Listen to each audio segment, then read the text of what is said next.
What up, gang, fam? This is your boy DiazMackie. Hey. Host of the After Party podcast, After Party with DiazMackie and Friends podcast. Host of the VIP Section Comedy Show here at the Backyard in Henderson, 117 South Warden Street. And whenever you're in Henderson, near Las Vegas, swing by Biscuits and Bourbon on the historic Warden Street district. If you mention Backyard, they give you a 10% discount on whatever you order. And if that's good enough for the Lord, that should be good enough for you.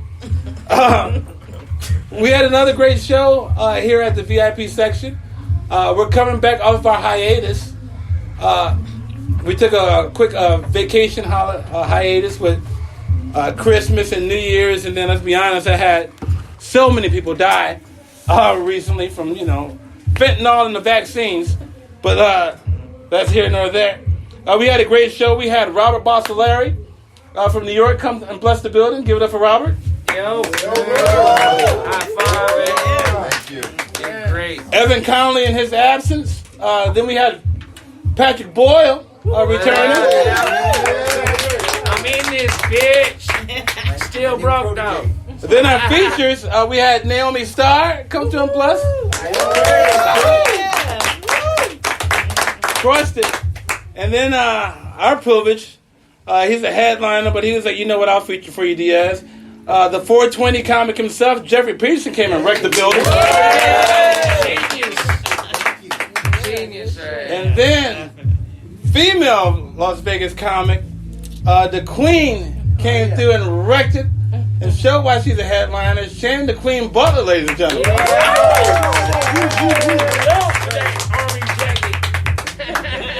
I know you got things to do. Salute. And I've been doing your thing. Service, you know what I'm saying? So, Shannon, we're going to start with you. And I know we had you on a podcast earlier, but how long have you been doing comedy again? I've been doing comedy for about a decade now. For about a decade? Mm-hmm. And you're Vegas born and raised, so did you start here in Vegas or did you go somewhere else and start? I actually started right here in Las Vegas at Nacho Daddy's with Mike P. Oh, you started at Nacho Daddy's? Yeah. With Mike P? Yeah. Mike P was running around at Nacho Daddy's? Yeah. Years Interesting. ago. Yeah. Wow, I must have been in LA there. Yeah, years ago. Somebody inboxed me, and then Anton Knight, and he told me where the location was at. So we linked up, went down there to Nacho Daddy's, and the first time I went, I didn't get on. I just peeped it out, Then the next time I came back up there, my people was like, "You ready? Ready to do this?" And I'm like, "Oh shit, pressure." So then I was like, "Fuck it, let me break the ice." And I went on there, and it was a whole bunch of hecklers in the crowd and shit. Well, Mike P's shows are never comedy conducive. Yeah. Because he makes it all about him. Mm-hmm. And that's my boy Mike. But it's really his showcase. And he do a lot of crowd work, a lot of energy. So it's not comedy conducive when I say that. For a comic that has material that's just finna go up there and do they set, you got to come with it in a Mike P room. And it was my first time, too. I go to Mike P rooms to bomb when I'm feeling cocky. When I feel like I'm the funniest motherfucker in the world, I'm like, let me go to Luna Lounge and humble myself. I killed it there before. Oh, I kill it there too, but I gotta be hiding the motherfucker to do so. Yeah, so that's where I first started at Nacho Daddy's. Mike P put me on stage, and then ever since then, I just been on a roll with it. So what made you get into comedy? Just my personality just brought me here. Like, it just was like alignment in my life. You know what I'm saying? Like, just cracking jokes, and somebody was like, "Hey, you could be a comedian." Do you have any what? Comedic influences then that inspired you to do it? Not at all? No. My family is funny. My granddad is funny. My grandmother, my mom, my brother, like my whole family. King Darius, like. Yeah, I know Darius, and I gotta get him on the show. Yeah, shout out to my cousin. I just King ran into Darius. him. It's in me. It's not written. It's not nothing. It's just me. You know what I'm saying? I just do me. And now that I think about it, the timeline does make sense that I was in LA when you started, because I just remember seeing Shannon Da Queen Butler all over the place on Facebook in Vegas. And I was like, who the fuck is this bitch calling herself the Queen of Vegas? And you already had your little group. You had the Underground Royalty. Yeah, Underground Royalty. And that was you, Shout Darius. out to Monty Cruz, King Darius my Stone, boy. Jay Mostis, Don Power, Robert Smart. They out there right now. Robert Smart and Monty Cruz. They at Dennis Lavender show right now. So yeah, they doing their thing too. And then when I was going through my accusation shit, which is always some type of accusation about me, I hear. But the main one, you was one of the first people to book me. You was doing a comedy show over in the Palomino in a side room. Oh yeah. Club Lacey, shout out to Club Lacey, shout out to Craig Parks. What a lot of people don't know is I put money in so many comedians' pockets. I didn't book so many comedians and put the microphone in their hand for the first time that I feel like the love should be returned back, you know what I'm saying? Yeah, but unfortunately, a lot of motherfuckers, you know what I'm saying, I don't know what they be feeling like, but I feel like in the comedy game, it should be like a respect thing. You know? It should be, but it's so much jealousy. It shouldn't be like, oh, this bitch feel like she the funniest motherfucker here in the world. We ain't gonna book her because she already... It shouldn't be like that. You know what I'm saying? It should be love. That's why I respect you, Diaz, because you just had me on the show Tuesday and then turned around... I mean, Saturday and turned around and booked me... Was it Tuesday or what is it? Saturday, and then turned around and booked me again for Thursday. Right. You know what I'm saying? That's love. Like, it's not, oh, I already had her. We're going to try to, you know, it's just love. So I just feel like I had a lot of people telling me to like, get I need another funny headliner. Yeah. And then a headliner is going to have some people come out and see her. Like, the spoiled thing about Vegas comedy is nobody really draws and they're used to that. And so they just go to a venue thinking that venue is supposed to supply the audience. It's like the venue is supposed to supply some of the audience, but nigga, you're supposed to have a following. They should come see you whenever you post, I'm doing a show. Like, that's what a headliner, like, you'll never do road shows as a headliner if you can't put asses in seats. Right. But Vegas comics is lazy and don't get that. Like, I look at comics that work a real job still, and I'm like, how the fuck you ain't got a following? Like, when I worked a real job, I be using a company printer. I take a picture of me and use a company printer, making my little bullshit ass flyers back in the day, and pass them out to everybody. Come see me perform at this open mic. Office Max or what, dude? Right. Yeah. Well, my coworkers come to my show. So, you started in Vegas, you're born in Vegas. No real comic influences, you just your family. Yeah. Road shows. Yeah. You got a crazy road story. Yeah, I do. I have a crazy road story. We drove out to Utah, and they was all hyping us up, how dope the show gonna be. We're at Utah because Utah's a good time. Yeah, Utah. It was as long as you get your alcohol before 10 o'clock. Well, I don't drink.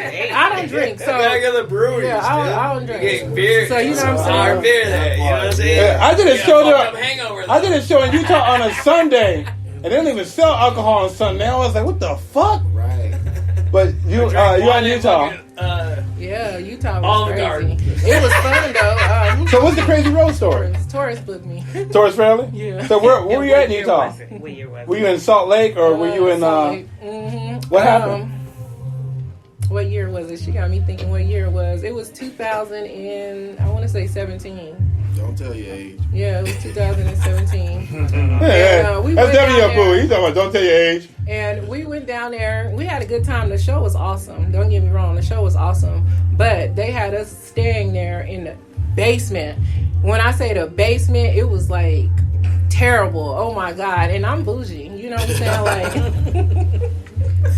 I'm bougie, you know. You Bougetto. Yeah, no. You ain't just bougie. You Bougetto. His hair. Right. You remind me of my daughter's mom. You Bougetto. You think so? Yeah. Okay, I like that. Like, that bitch bougie, she be fucking up words. I'm like, I do be fucking up words. But I'm bougie, so they had us on like a blow up bed, and it didn't even blow up. It had holes in it. You in a blow up bed. You in an air mattress, bitch. You in an air mattress? Yeah, and it didn't blow up. Yeah, it was. I thought it was my weight pushing it down, but that motherfucker had holes in it. What were you guys doing? Yeah. So you gotta get experience. Sleep on that. You gotta get experience. When you blow up an air mattress, as soon as you blow it up, you automatically press that bitch. You start hearing for this. So you see where the leak is at. You get you some tape. They didn't have no tape. They didn't have no toilet paper. They didn't have shit. It was just disgusting. Like, it was very nasty. And the shower was disgusting and everything. Like, I was like, oh yeah, that's why you always bring flip flops with you. Shower shoes. Yeah. Yeah, the road can be yeah. I have slept in cars, strangers' homes that have been very weird. Shitty hotels where I wish I had just slept in the car. Strangers' homes, though? Yeah. I was in a stranger home in the basement. I just slept in strangers' homes more than... That shit was crazy. Man.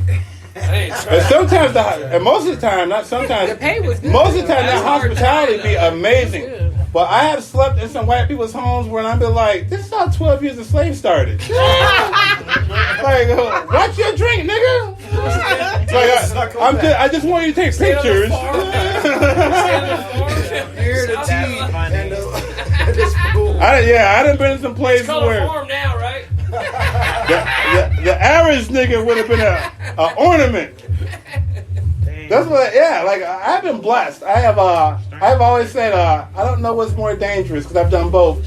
It's walking down the streets of West Side Chicago at 2:00 in the morning, or walking down the streets of Macokota, Iowa at 2:00 in the morning. You need lotion? Because in Chicago, it's like, oh, I might get rolled up on. Yeah. And in Macokota, Iowa, you be looking at the trees like, these some strong branches.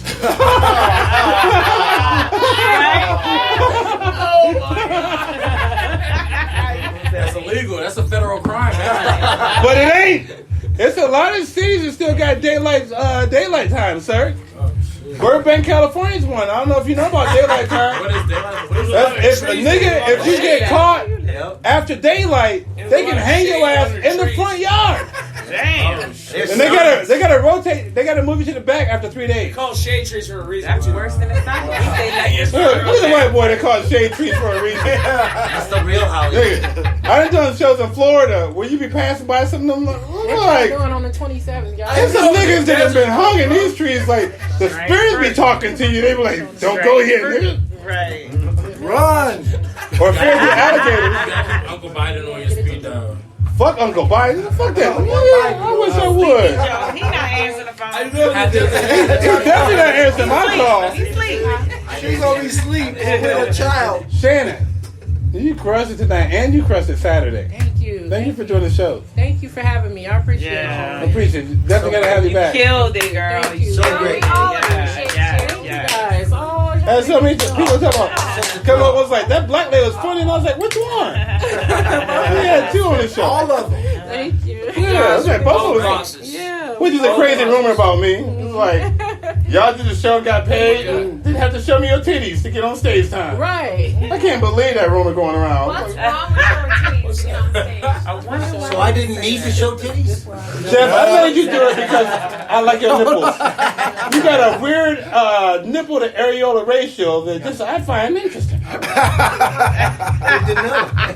Speaking of which, our next comic, ladies and gentlemen, Jeffrey Peterson, better known than most as the 420 comic. You have done everything. You were animator on Batman, Scooby-Doo, Iron Man, so many of the cartoons that we all grew up on. It's true.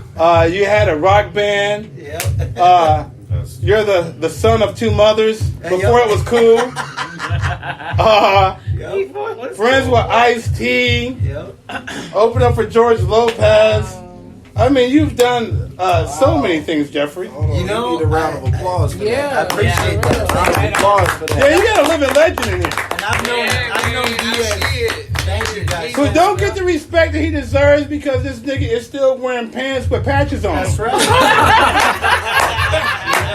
We're just covering up holes. You're like, we quit doing that in the 90s, sir. This is fair. I need that patch for that mattress I was laying on. Hey, the headliner's putting my jacket on her set. I'm doing Hey, okay. took a picture and look good in it. You official. Hey, hold on. You official now. The headliner put on your jacket. You can tell, but he a headliner's on right. But you can tell how old a nigga is by how baggy his pants are. That's right. That's true. I I'm a senior. I'm 55. You ain't came over to the new age. That's how you thank supposed you. to wear them. Thank you. This is my 21st year of comedy. This is my 21 years of comedy. That part. That's a blessing. You know, I really look at my life like wow. I've been very motivated, and I've lived many different lives. I was an animator for many years, and So tell us all the cartoons that you animated for. X-Men, the first cartoon I ever worked X-Men, I worked for Stan Lee. I worked for Stan Lee in 1990. The first cartoon I ever worked on was Kid and Play.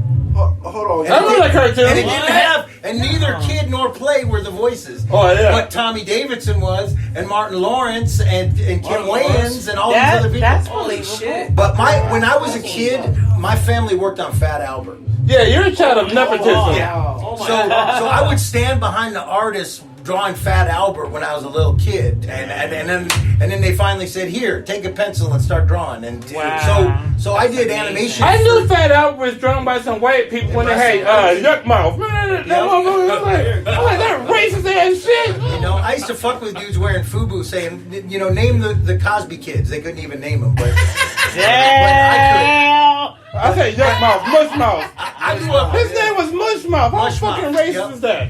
I was raised by lesbians in an all-black neighborhood in L.A. And Hold on, so you were raised by, I knew you were raised by lesbians, but you were raised by lesbians in an all-black neighborhood? In the hood. I mean, West Los Angeles, and then they bused me to the toughest schools, the Chicano schools, and I went. So I grew up becoming friends with everybody. Because your mom, she was an animator for Hanna-Barbera. Yes, one of my Scooby-Doo and all that, the Laugh Olympics. She created one of my moms created the Baloo for the Jungle Book, and who was also racist. It was also racist. So you got generational going on. And then I did rock and roll. Nepotism.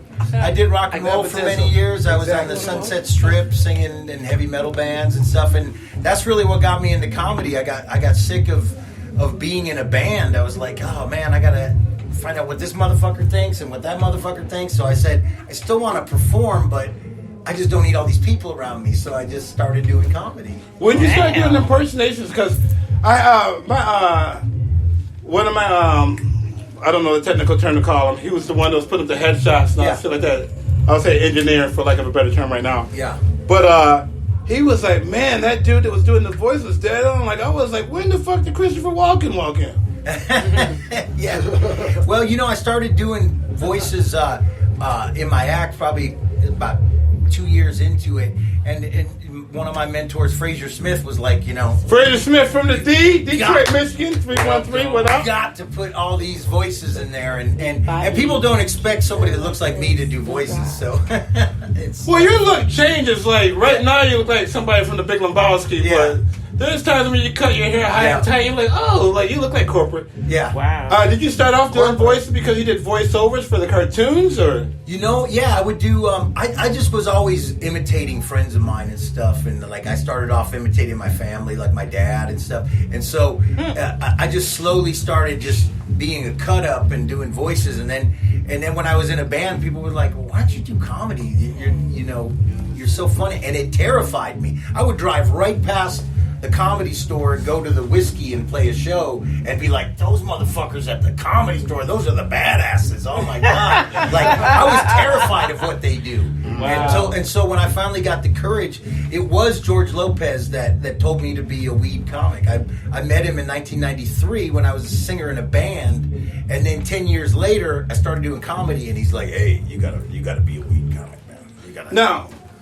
I'm glad you brought that up because you are known as the 420 comic, and I know that you've gotten into it with some other weed comics who are also friends of mine. And full disclosure, Medicinal Mike, Stoner Rob here and there, but you and Stoner pretty much get along. Oh well, these guys were my proteges, to be honest. I mean, they both came to me and said, wow, you're the 420 comic, I want to be like you. And then they changed their name from Michael Boris to Medicinal Michael, and Robert Martinez to Stoner Rob. And I was all for it. I gave those guys gigs opening up for me, like when they first started. And so, I don't really have any beefs with any people, but Because I remember the time when you guys were all together. Because I did a show. We were. But all And it three of you on the same show in San Diego. It kind of splintered off because we each got our own popularity. But you'd be surprised, like the kind of the backstabbing in the weed. Well, no, I wouldn't be surprised because I You know? see the backstabbing in comedy. Period. Nobody. But you'd Don't think, nobody you'd be think talking stoner like, comics would be all chill with each other, but they're not. They're just they have the same. Well, it's so much money in initiatives because one of you guys are the host of Hemp Fest and Weed Con and all I do that. Kush Stock, yeah. And Kush Stock. And do you feel like though that it pigeonholes you and labeling yourself? That's a really good question. You know, when I first called myself the 420 comic, like I said, George told me to be a weed comic, and then my other my favorite comics were Cheech and Chong and the Unknown Comic, who I've got to work with many times. Red Zone? No, the actual real Unknown Comic. Yeah, from the and he's actually cool as fuck. I worked with him. So I decided to call myself the 420 comic, so people would know who I am. Now a lot of people said like, dude, you're going to ruin your career doing that, but. The weed business got good. But yeah, it started working out for me, and like it was Johnny Sanchez from Mad TV. Johnny Sanchez said to me one time, he said the cool thing about you, Jeff, is that people might not know Jeffrey Peterson, but he goes, a lot of motherfuckers know who the 420 comic is. So you Google my name, there's a million Jeffrey Petersons, so I pigeonholed myself to try to get more work, but. It's worked out. I have been turned away from stuff because they thought I was just going to do only weed stuff. So, but no, man, I've been very fortunate. I've worked with so many great people, and I get to work with. Yeah, you've introduced me to fucking celebrities. I'm from Connecticut, and but I'm an LA comic. Coast? Yeah. You're from Connecticut, really? Yeah. I just knew that you were born and raised in LA. Yeah. What part of Connecticut? Manchester. Oh, okay. Yeah. I figured you might not be a Hartford guy. Yeah, no. No, Hartford's gangster. Yeah, I came through the and LA. weird as fuck too. You know Ken Kniff? I don't know Ken Kniff. But I came through the LA comedy So scene. being on both sides, which Crazy road story. East side or west side? You know, as far as a road story, I unlike a lot of comics, I open for a lot of hip-hop artists and a lot of rock bands. Like I do Kush Stock with like Bone Thugs and E40 and like Too Short and stuff. And I get to open for rock bands and stuff. So one time in New Hampshire, I was going out to this cannabis festival, the New Hampshire Hemp Fest, and they flew me out to Boston, and then we drove up there. Was Uncle Bernie there? Uncle Bernie, I think he was. And so the crazy thing is, I went out to open for this famous band in the jam scene called Twiddle, and there's all these hippies out there. They made us sleep outside, and it was totally a hippie event. Burning Man. And it was like Burning Man. I used to perform at Burning Man, so it was like that. and so I'm getting ready to go up on stage. This band had just done an hour, and then they were going to have me go in between their sets. And right when I'm about to go up, this crazy activist guy. Cranberry juice, just the cranberry juice? Just the cranberry juice. Okay. Yeah, this crazy activist guy, weed activist guy, pushes me out of the way and says, "You're not going up right now. I am. I need to speak about something important, legalization." And I said, "Well, I'm supposed to go do comedy." And he goes. Nobody wants to hear anything funny right now. This is about weed. And I was like, what the fuck? Weed shows are weird. It was weird. And there's all these fans out there. There's probably like 2,000 or 3,000 people out there, and I'm between this band. When did weed get so serious? And I know. And fortunately, I had a manager at the time, and my manager walked up, put his arm around the guy, and said, "Come here, I want to talk to you." And as he went to talk to the guy, I walked right past him and jumped up on stage. And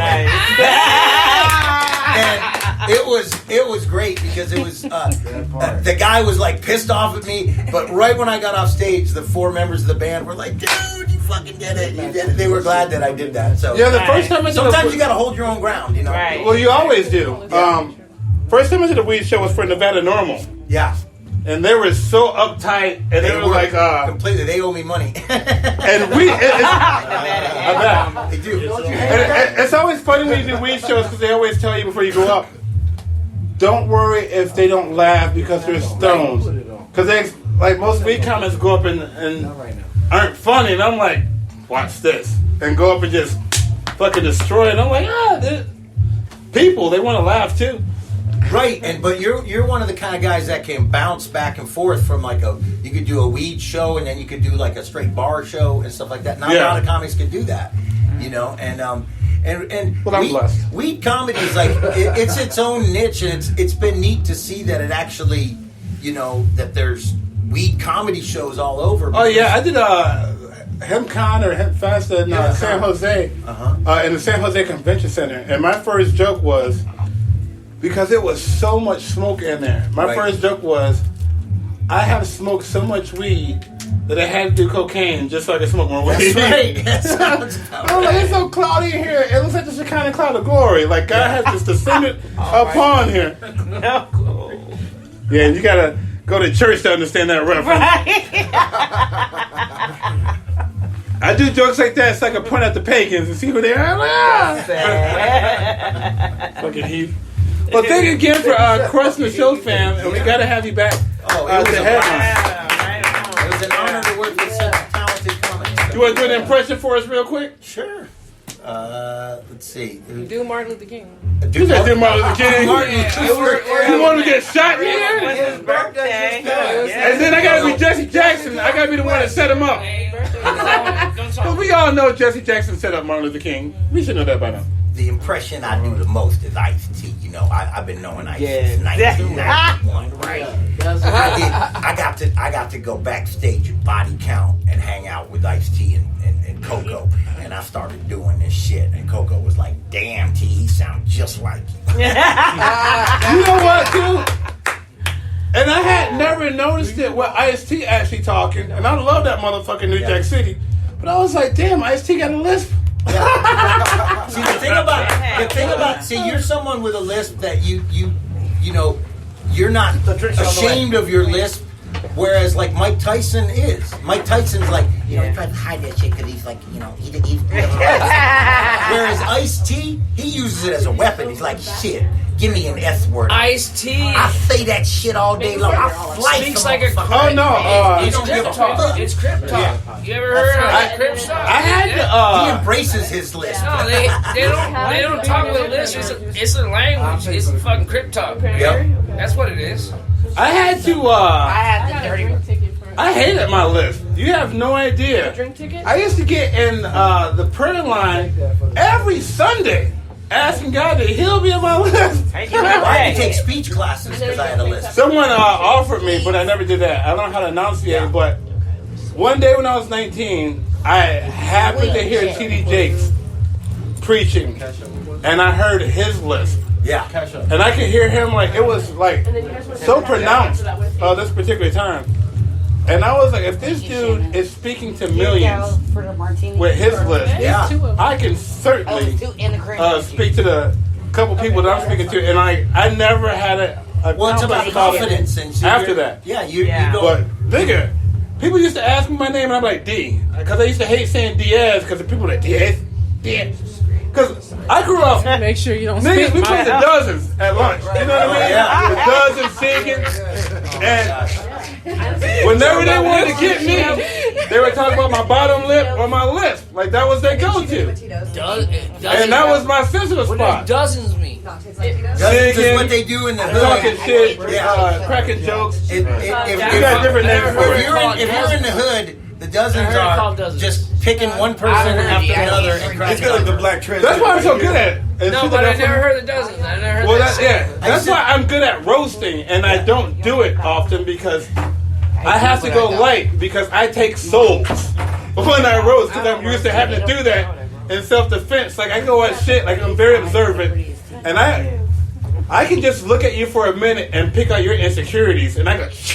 And you can talk yourself into a situation and talk yourself right out. No, of the no, situation. no. I just fucking blaze, so I have to like. Because you got the mic. No, not a mic. Like just like talking shit, like and roasting, like going back and forth. Like I have to like. Protect yourself. I'm Superman in that. Like people don't understand Superman's greatest strength is the fact that he's constantly restraining himself.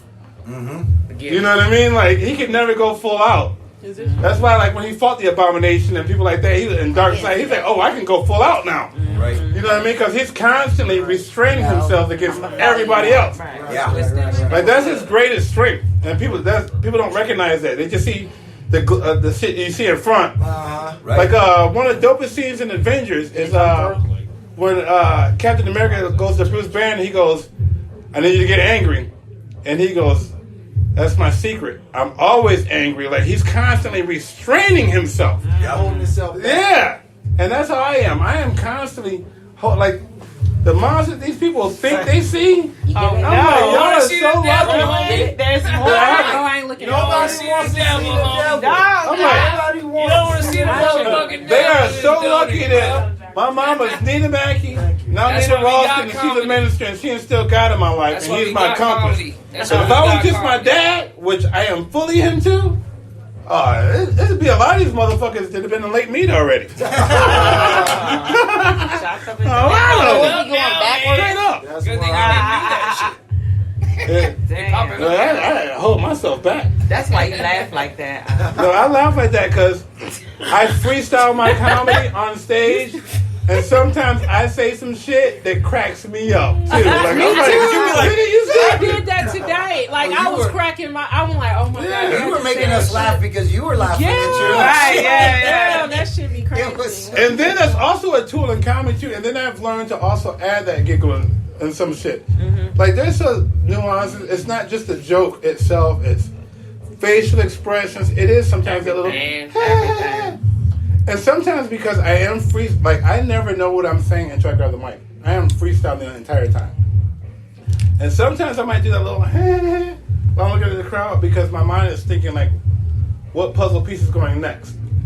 Because I picture, like, every new set, every time I go on stage is a new set, it's a new puzzle. And I'm putting together puzzle pieces in my head, making a picture. Some of it is brand new and some of it is old. And it just fits in. And that's why you might hear like an old joke, and it don't matter like how old. Like sometimes I'm pulling back from 15 years ago. That's That's what they got. that's Freestyles what back in the day. That's That's what comics do. Mm-hmm. Because Alright. they mix the old with the new, Yep.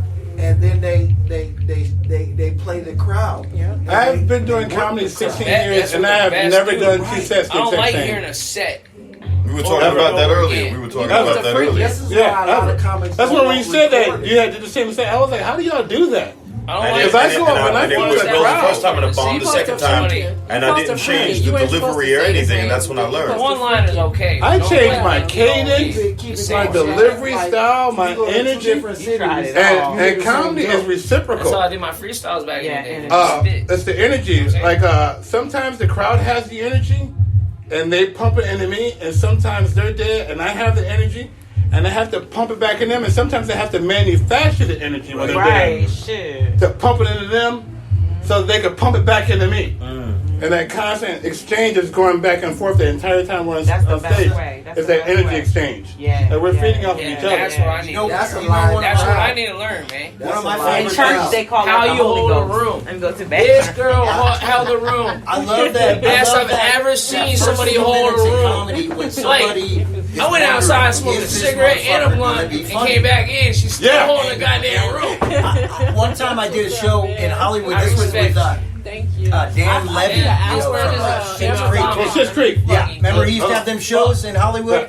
You probably remember We those. had to talk before we went You on probably stage. remember those shows that he was putting on because you were in LA Yeah. at the time. So I did one of his shows, and I walk out on stage, and there's these two Jewish ladies there, and I could hear them say, and before I even said a word, they go, "Oh, we are not gonna like him." You have They no just idea. they just looked at me and were like, "Oh, he Often is not I going to get be that. funny." And then by my fourth joke, they were laughing, and I said, "Bitch, I made your ass laugh. You didn't think I was going to be fucking funny." That's why, and honestly, when I'm on the road touring and stuff like that, because I do so many mainstream shows, Your friend. and Shannon, you're picking this up.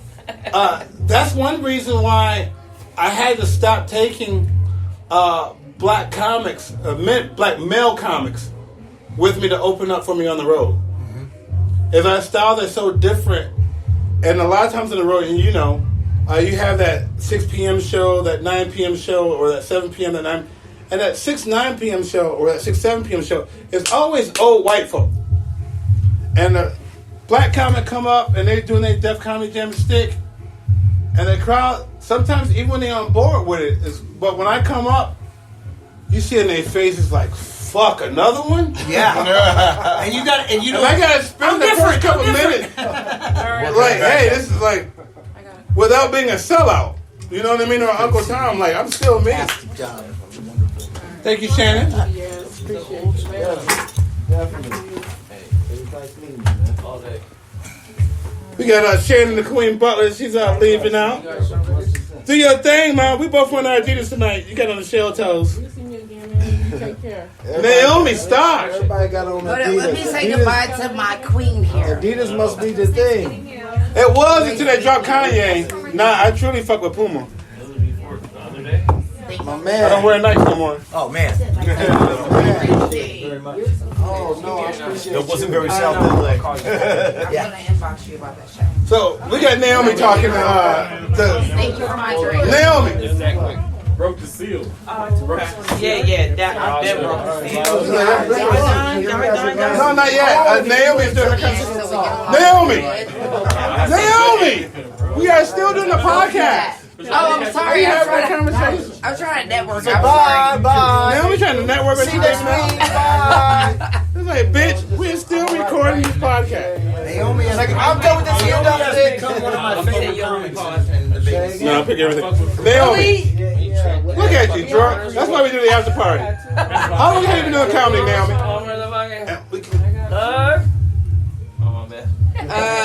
I started comedy. All right, I'm out. You started comedy when? I started comedy in 2016. I was homeless, living with CeeLo Green's wife, ex-wife, Christina Johnson. Is she the one that he was like, I think you're crazy? Yeah, and she was the one that was on MTV when they had the Sweet 16 for his daughter. Oh, I don't watch no reality show like that. Okay, so I well, don't know. his first wife and his only wife, Christina Johnson, is my god sister. That's CeeLo Green's ex-wife and the mother of his child. And I used to live with her when I was homeless. And Well, then you should tell them, I know this nigga is funny, invest in this nigga. Well, they ain't invested in me yet, so. Well, I take that back. They let me stay in their house for free. Yeah, that's the investment. Yeah. And they got me into comedy. Like, one day I was on work. I was working at a warehouse. I was working at a tip agency for John Deere. And I was on my way to work, and she was like, hey, I got you on a radio show. I was like, what the fuck am I on a radio show for? And she was like, you're a comedian. I think you're funny. And that's how I got into comedy. I had never been on, like, the stage or That's how you got in? that. You Yeah. didn't know you were a comedian. So, did you start here in Vegas or in Philly? I Or started in somewhere Atlanta. else? In Atlanta? Yeah. Okay. That's cool. My first show I ever did, I don't know if you know Shoddy. I don't. Well, anyway, he's like a big celebrity comedian out in like Atlanta and some other states. He let me grace the stage at Underground Comedy Club, and that's how I started comedy. What was that like being from a place like Philly, which is not the South at all, and then you're doing comedy in the South? Well, like even though I'm from Philly, I'm a suburb kid. My mom's a pharmacist, and she was in the military, so I lived all over the world. I was in I lived in Germany. I've been to France, Czechoslovakia, Belgium. I've been all over the world. Holy So cow. I'm like a chameleon. I can blend in with any crowd. Like when I went to school, it was That's like a great only skill. 5 black kids in my school. So Wow. yeah. That's interesting. So yeah, you keep it going because Diaz wants us to keep it going, and you're doing all the work. Did you go to Masterman? No, I didn't go to Masterman. I went to Frankfurt for a little while, and then I left Philly. I got pregnant, and I left Philly and went back down south. Congratulations. Thank you. Are you a dogs fan? Am I what? A dogs fan? I have a dog. I have No, like a fucking Georgia, Atlanta. No. Oh, well, I guess I could say I'm a fan of the Hawks only because my cousin is Ashley Henderson, and she used to date Lou Williams. I don't know if you guys know who Lou Williams is. She has 2 kids by him. He's a basketball player, and But you started in Atlanta. What was that like? Did it go well when you started out, or did it take a while for you to get the hang of it? That'd be a tough crowd. I hate to use the word jealous, but I used to get on stage and I used to be like kind of tipsy and I just used to like say shit and just run off stage. So, but I kept getting booked. It's crazy. I got booked when I didn't know what I was doing more than now that I know what I'm doing. You know what I mean? So I kept getting booked. A lot of people had like kind of animosity toward me because of how I got into comedy. You know, the family I got into comedy, they like, and I was like homeless at the time, so I kind of got made fun of, like post on Instagram. My first year of comedy was not like a pleasant year. Wow. Were you really a stripper? Yeah, that's really, what I was gonna ask. All my jokes. I'll show you guys the She's pictures. still a bombshell. All my jokes are true. I really was a stripper. I was in Blacktail magazine. I was Root of the Year. I'll show you guys the pictures. So you like a Cardi B at a comedy game? Yeah, here's the pictures of me when I was Root of the Year. Oh Nobody shit! out there doing it like that. Look at this bitch. Damn. She gives you were Vanessa Williams in the comedy Did game. that help you with stage? That's right, bitch. I said, look at these pictures. Were you already kind of fearless? Wait a minute now. Right? You never saw that? Were you? I was in Blacktail. Oh yeah. I don't fucking. I was on the cover. I don't do porn like that. Yeah. No, I do like black. Both of my kids is black. Thank you very I'm much. just saying, you talked about the Chinese porn the hell? tonight. That's my old page. I got hacked, but all my yeah, I was Root of the Year 2006. So I really was a stripper. I am a stripper turned comedian. So my jokes are really real. I really was homeless. I really lived in my $52,000 Audi. Wait, you were homeless? You lived in a $52,000 Audi? Huh? What did you say? And you didn't think about going and trading that in and getting some money? Nah. She made an RV out of Audi. No, Well, actually, the seats went all the way back. Wait a minute, Naomi. This is the question that I have. Okay. It's very important because I want to see where you were at this stage of the game. Were you homeless when you were on that picture? No. Oh, no, you can't be homeless now. No, she can't be homeless either way she look now. Like, I'm saying back. Anytime a woman's homeless, I'm like, bitch, you ain't using your pussy. No, when I was in those magazines, I actually had a full-time nanny for my son, a live-in nanny. Oh, you was a spoiled bitch. You went from rags to riches to rags. Yeah, I went from riches to rags, honestly. Like, I never grew. I don't have that. No offense to anybody. I don't have that story. Like, my mom's a crackhead. My mom's a pharmacist. My dad is retired Coast Guard. Like, my mom was a minister. My dad. But my family kind of was like mad at me for being a stripper. Oh, because you rebelled. Yeah, you were like a prodigal son. I'm the middle child. Yeah, bitch, you came from affluence and decided you wanted to strip. Yeah, I went to school. It was like 5 black kids in my whole school. What do they think about you telling jokes now? So my dad, who is like, he's corny, funny, he thinks I get it from him. So that's what he's like. What made you want to become a stripper? Players Club. The movie? Yeah. Dollar Bill. That movie made me want to become a stripper. I was like, you know what? I want to Really? try that shit. You know that bitch got raped in that movie? That shit ain't funny. Which movie? I don't even remember that part. How long did you dance for? I danced from the age of I tried it out. So it's crazy because my family, we were living in Georgia when I was a kid. I went to high school in Georgia, so we were already living in Georgia, and then me and my mom got into it, and she sent me back to Philly, and then I got pregnant, and then I went back to Georgia. What age were you when you got pregnant? I was 17 when I got pregnant. I had my son 3 months before my 18th birthday, but we were actually living in Georgia. And then my mom got mad at me and she sent me to Philly, and then that's when I got pregnant. And then I came back. So you're the Oliver to Will Smith? That's what I heard the song when she said that.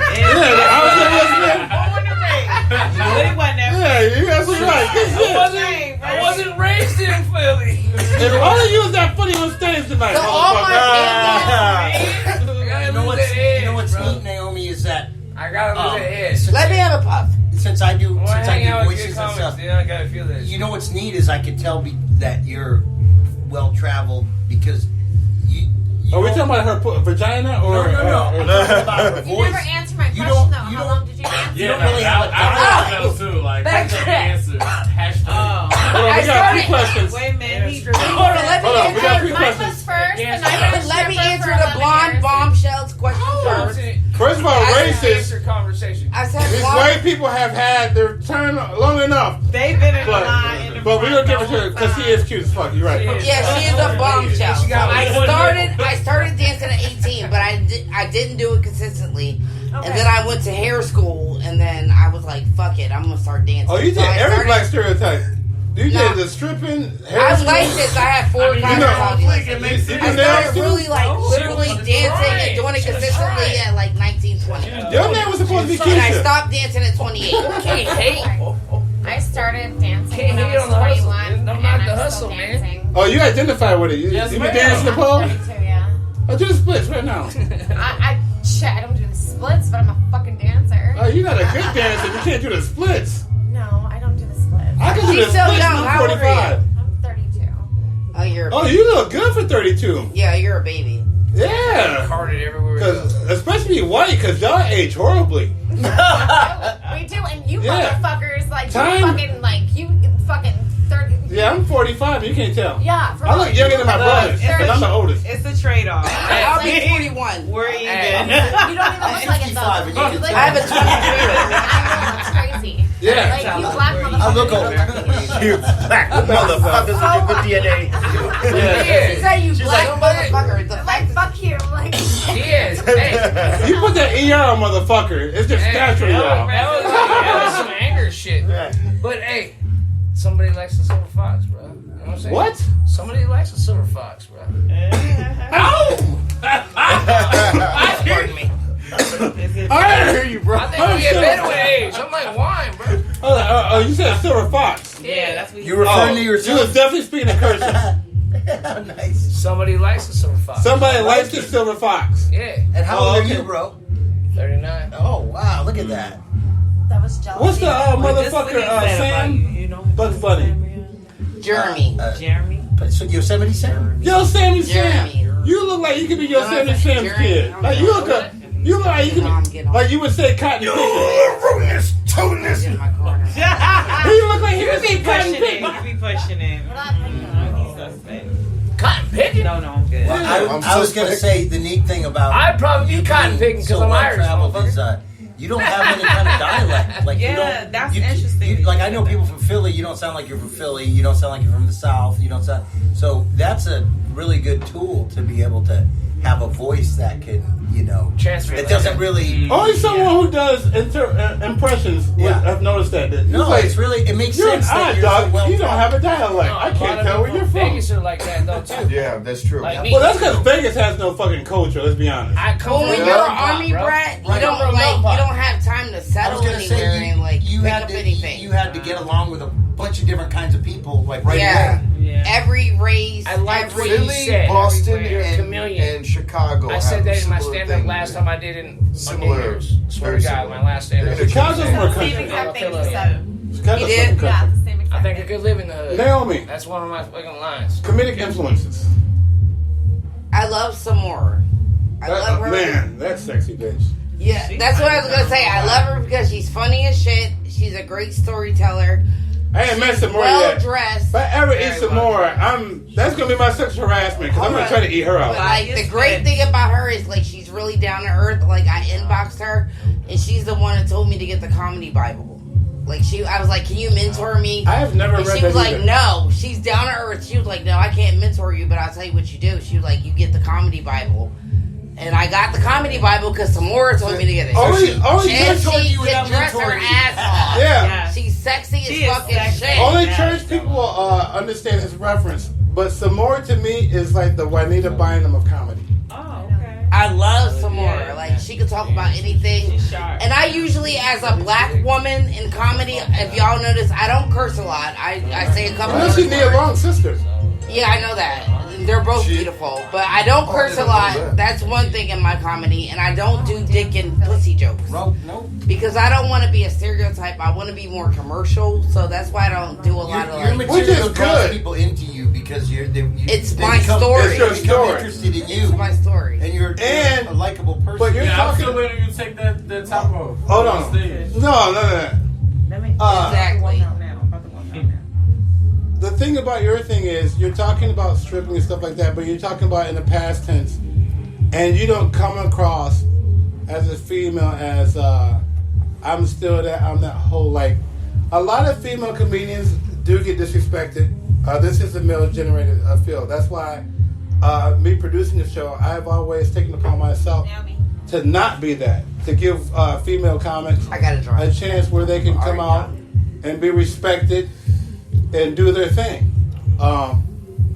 But with saying that, I'm always shocked and amazed at the female comics. Like, I can't believe that this dude said something to me when they go on stage and spend their whole time talking about how much of a slut they are.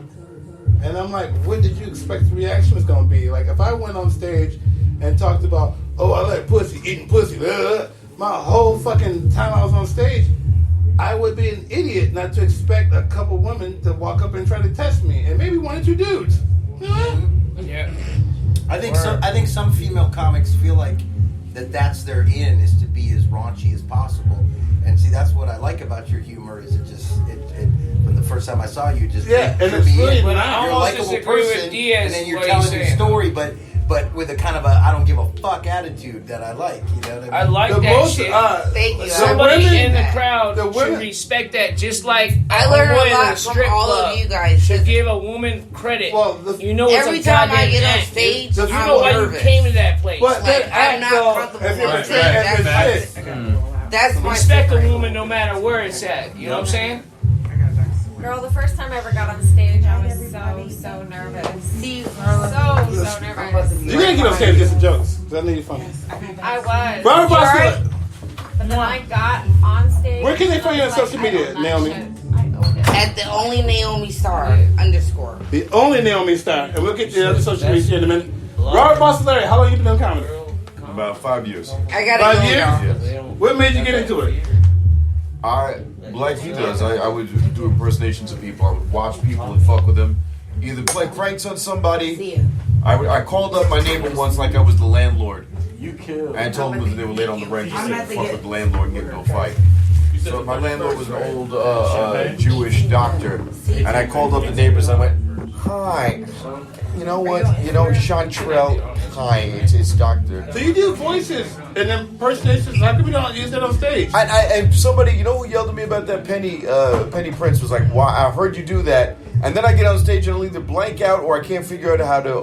It's funny that you said incorporate. Penny That's is the the one that hardest got on part. you. And because I always get on Penny.